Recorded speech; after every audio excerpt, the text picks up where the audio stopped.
So recently there's been a lot of talk about Diablo 4 and how it's terrible, it's the worst game, things like this. And I figured we'd take a second, or at least I would, and go back in the recent years for Blizzard and talk about their biggest game related controversies. Because I know Blizzard has had a lot of controversies, but in terms of like what games are doing or like announcements or changes towards the games themselves, I wanted to highlight some of the ones that not only I remembered, but also a lot of other people were kind of up in arms, like massive community sentiment pushes.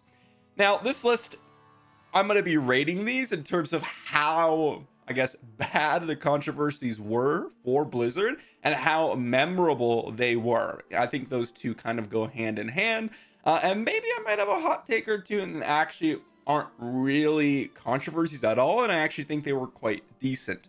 And so I'm really curious to see how Diablo 4 would relate to all these. So let me know your thoughts down below, because, well, I actually don't think Diablo 4 in the grand scheme of things is actually one of Blizzard's worst things, and I actually think it's decent compared to a lot of these things. But I'm going to give you all a brief overview because I've followed Blizzard for quite some time now. So for those of you that don't know what's going on, well, I'll give you a kind of a quick summation of what happened and some things that people were complaining about.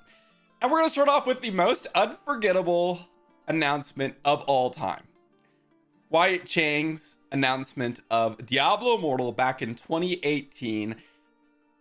Don't you all have phones? Now, this one was not super, I guess you say, it doesn't have a lot of content to it. It's literally just, they announced Diablo Immortal, a fully mobile game that didn't have any intention to be related to any of its PC variants, where you could play on your PC. Granted, they released a PC client later on, but everyone was pretty much upset with this announcement. They were expecting a Diablo 4, and they got something that was not Diablo 4.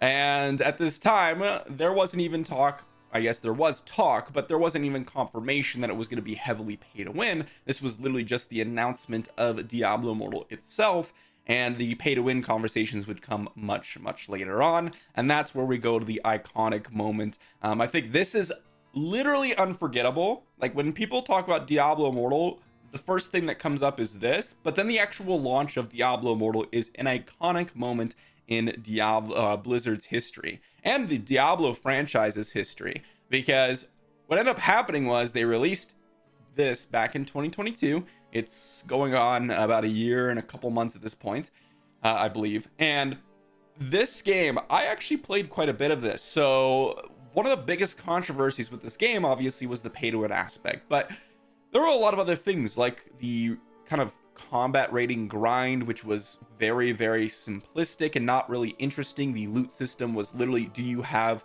numbers? Do you have high numbers? Okay, use that item. It actually had a very similar downside to Diablo 4. And what's also interesting about this is Diablo Immortal kind of set the landscape for the Diablo 4 world, where they wanted the MMO aspect. And yet, I think, ironically, that led them down a path of making Diablo 4 worse because of Diablo Immortal. Not just because of the pay to win aspect, but because of the actual content in Diablo Immortal, and actually did not appeal to the larger audience for Diablo 4, which is something interesting, I think. But then we're going to talk about a Diablo 4 thing. We're going to put that in the memorable category.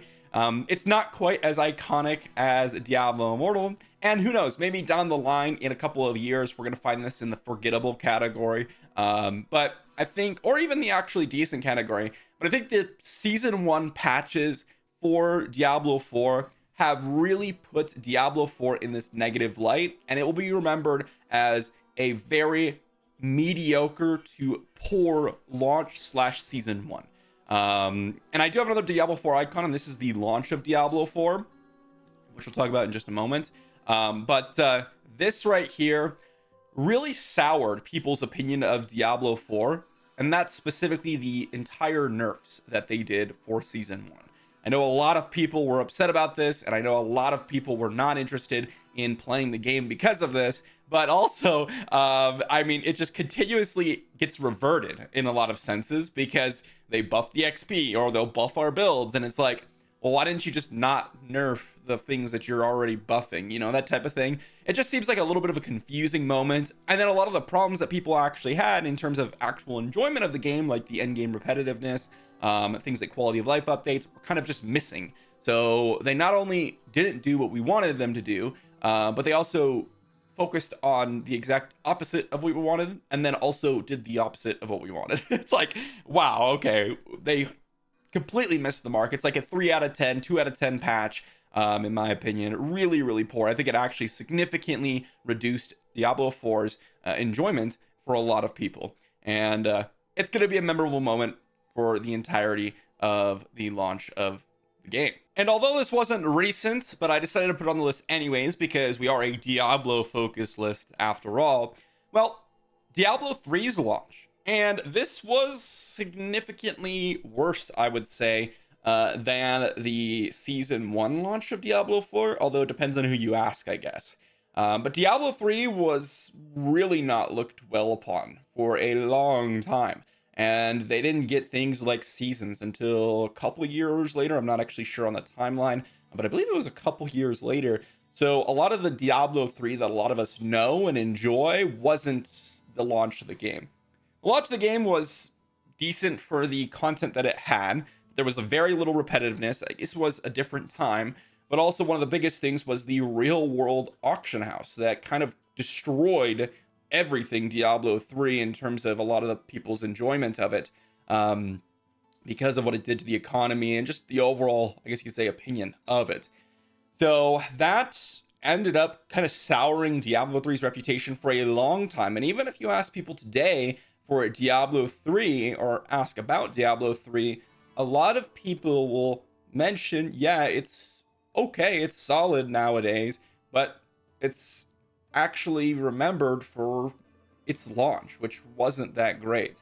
And I'll add a little caveat here. I didn't want to put a separate icon for this one because I don't think it's that big, but I'll mention really quickly that the most recent PTR and the most recent season, it was actually very good. It was actually very good. So they've changed it around a lot since the launch of the game. Like, it's a totally different game with a totally different community opinion, but people still remember that launch of Diablo 3 and people still judge it from it. So we could be very well in the same situation with the season 1 of Diablo 4. Let's talk about some other ones though before we jump into our last Diablo 4 one. Let's talk about Warcraft 3. Warcraft 3 I'm going to put in the forgettable category because a lot of people just weren't, I guess, involved with Warcraft 3. But this one was another one more recently in 2020 with Warcraft 3 Reforged. It was basically a remake of it, but they omitted a lot of systems, and they also looked worse. The game itself looked worse than they announced. A couple things that they missed, things like clans, things like offline play were not there, which is actually interesting, and I decided to put it on the list, even though I don't think it's actually a huge controversial moment for the game's development, or Blizzard's, game development. One thing that I thought was interesting is that it parallels a lot with things that people disliked about Diablo 4. Specifically like the entirety of offline play when the game launched. And that's a huge deal because it suggests a pattern, which I think is kind of common throughout a lot of this stuff. Next one here is Overwatch 2. I don't think this is quite as iconic as Diablo Immortal, but I do think it's more memorable than Diablo 3. Maybe that's just because recency bias and it will end up down here in the future. But more recently, only a couple months ago, they announced the removal of development for I guess I should say, they basically stopped developing the PvE portion of Overwatch 2, which was supposed to be the entire reason that Overwatch 2 existed. So, although that a lot of people were super interested in the PvE, I think that the majority of players just kind of consider Overwatch 2 literally Overwatch, but like with a battle pass and the characters attached to the battle pass, which is arguably a more controversial thing, where you could argue it's kind of pay to win, which might put it in the iconic category because A lot of people did not like that battle pass. Ooh, maybe I will put in the iconic category because it was a big controversy. I think this is more recency bias because as Blizzard develops more games and things like that, it's probably going to drop down in the list. It's not going to be as memorable. But yeah, right now, it's kind of an iconic moment for Blizzard's controversies. Battle for Azeroth, World of Warcraft Battle for Azeroth. This is definitely a memorable moment. Most people don't know about World of Warcraft, or most people do know, rather, about World of Warcraft, but most people don't know about the development cycle. And Battle for Azeroth was one of those expansions that just did not hit the mark. In fact, it was probably the most iconically bad expansions for their game. And, well, had problems like it was just confusing. Things like were just not rewarding enough, like the Azerite armor. There were just poor systems all around. And I think this actually reflects itself in Diablo 4 as well. Things that just like don't really make sense, or like the systems just don't really add up to make you feel rewarded to play the game, which I think is interesting. But lastly, we're going to do the launch of Diablo 4, and hot take here, maybe it is, maybe it isn't. I actually think it was decent. I think it was actually solid. I think the launch of Diablo 4 was decent. They had very little things to complain about in terms of queue system, the launch of the game. There wasn't really problems with like a ton of bugs. Yes, there was bugs, but it wasn't like unplayable like some other games on this list were when they launched. But overall, I think the one big thing that was missing from the launch was like a lot of in-game content and potential improvements that they made. And that's where like this disconnect, where like this is a memorable fail, whereas Diablo 4's launch is actually decent. This is going to be remembered more so than the launch, because people treated the launch as like a beta and the season 1 as in like, oh, here is the game fully released, sort of. And yet the full release was still kind of like a beta. They expected a lot of changes to come, a lot of improvements to happen between that time period, and they just did not. These two events are important enough to where they're going to be remembered separately, and definitely have a lot more weight towards the season 1, because this is where players are actually going to be kind of judging the game, because they view it as a full release now. Not to say that that's what you should be doing, or whether that's right or wrong or whatever. That's just what the community is doing in terms of public perception of these things. So overall, I mean, where does Diablo 4 rate? Honestly, I mean, not that bad, you know? It is memorable, and it will be looked down upon as a, I guess you say, mistake or a fail on Blizzard's part. But in comparison to a lot of the other things, not to say that's a good thing, but, you know, in terms of worst game, not even close. Not at that level, but I do think that they made a lot of mistakes. And one thing that's very big about this is we're very early on into the game's development, and so some of these things have had more time to marinate and get worse. So things like, for example, Wyatt Chang's announcement. This is something that has been spread throughout the internet for its entirety of its inception, and has continued to do so in conjunction with Diablo Immortal's release, which is marinated into, okay, it's just constantly been this pay-to-win monstrosity.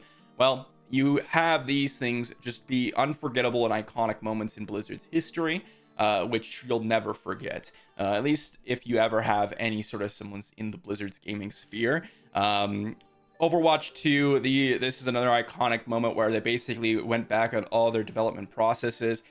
These moments are probably going to be remembered for a very long time and break a lot of reputation with Blizzard. But the Diablo 4, it's just another, I guess you'd say, slight disappointment. It will be memorable because it is such a memorable game, right? And that's the key, is that the disappointment doesn't come because they failed. The disappointment comes because it was expected to be this absolutely beast game release of the decade for Blizzard, and it ended up just kind of missing the mark. And in fact, most people are going back to Diablo 3 right now. The dedicated Diablo players are potentially going back to Diablo 3 right now, because they took that game and developed it a little bit differently, to where they kind of appealed to the player base, which is pretty interesting. So I think one thing that's interesting about this list is if you look at the individual controversies in terms of game development here, there is a couple things that are very not coincidental, but similar between all of these. One is there's a very, very heavy pull towards online play. They do not want you to play offline. Whether this is some sort of monetization strategy or they have, some sort of statistics to back up you playing more because of it, well, that might be the case. But they heavily, heavily are leaning towards online play, and they attempt to prevent you from doing that offline. Even if it's single player, it's still online, if that makes sense. Another thing is the reward systems in these games just don't cut it. You aren't rewarded enough for investing your time into it. And that might seem like a little bit of a, I guess you could say, silly point where it's like, well, you're playing a game, right? There's no reward for it. The point here is that when you play other games, there are systems in place to give you that dopamine, to give you some sort of progression feeling, to give you some sort of reward feeling. And when you compare it to those feelings that you get in other games, these games don't match up. So in a vacuum, perhaps it is rewarding, but compared to the other options we have out there, in Diablo's case, other ARPGs, well, it just doesn't feel as good to play the end game of this game. And I think that's the big kicker. And the same thing applies to your MMO, like World of Warcraft Battle for Azeroth as well, and some other options on this list. So I think this is interesting, and yeah, I wanted to go over whether or not Diablo 4 was Blizzard's biggest controversy, and certainly not. But let me know what you all think. I thought this was kind of a fun list to look back on Blizzard's history and look at some of the controversies in the past. But thanks for watching, and I'll see you all for the next one.